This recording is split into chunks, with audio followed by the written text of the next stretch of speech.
Hashamaar kafuunee kabajamtootaa fi jaalatamtoota hawwiyyee SM Entertainmentii hundi keessanuu bakkuma jirtanitti nageenyi koo kan jaalalaaf kabajaa isin bira haa ga'u jechaa oduu gammachiisaa qabadhee isinii dhufee jiraarra. Oduun gammachiisaan kiyyaas qeerroof qarree oromoo qareeyyii sabaa jechuudha.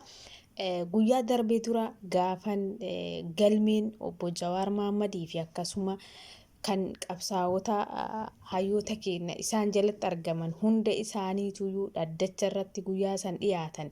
Qeerroof qarreewwan kunniinis dhaddacha isaanii dhageeffachuudhaaf uffata keelloo uffatanii karaa mana murtii yeroo deemanitti uffata keelloo waan uffatanii dhuftaniif seenuu hin dandeettan jechuudha.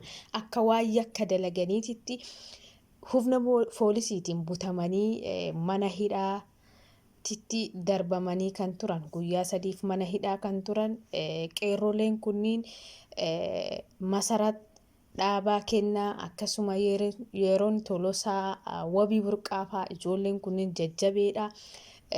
Ijoollee kana gaafa san qabanii deemnaan hayyoonni keenyas mana abbaa murtiisitti gaafa san galmee isaanii haga qeerroof qarreewwan kunniin bahanitti galmeen keenya banamuu hin danda'u. Yakka tokkoon qabanii uffata keelloo uffatanii dhufanii uffanni keelloo abbaa barbaadeetu uffata.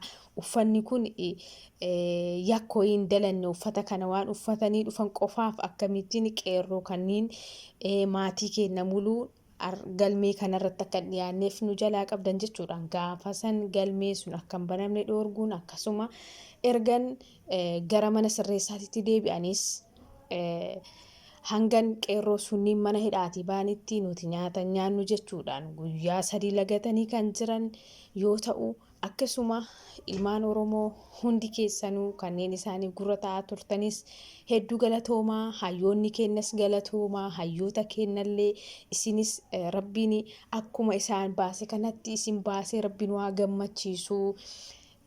Ilmaan oromoo hundi keessanuu hayyoota keessaniif akka gurra taatan, hayyoonni keessan akka harka diinaati isinii bahan asumaan jaalalaaf kabajaan isin gaafadhaa. Akkasuma warroon haga ammaan hordofaa turtan hundi keessanuu galatoomaa. Yeroo birootiif oduu biraatiin haga walitti deebinutti turtii gaarii.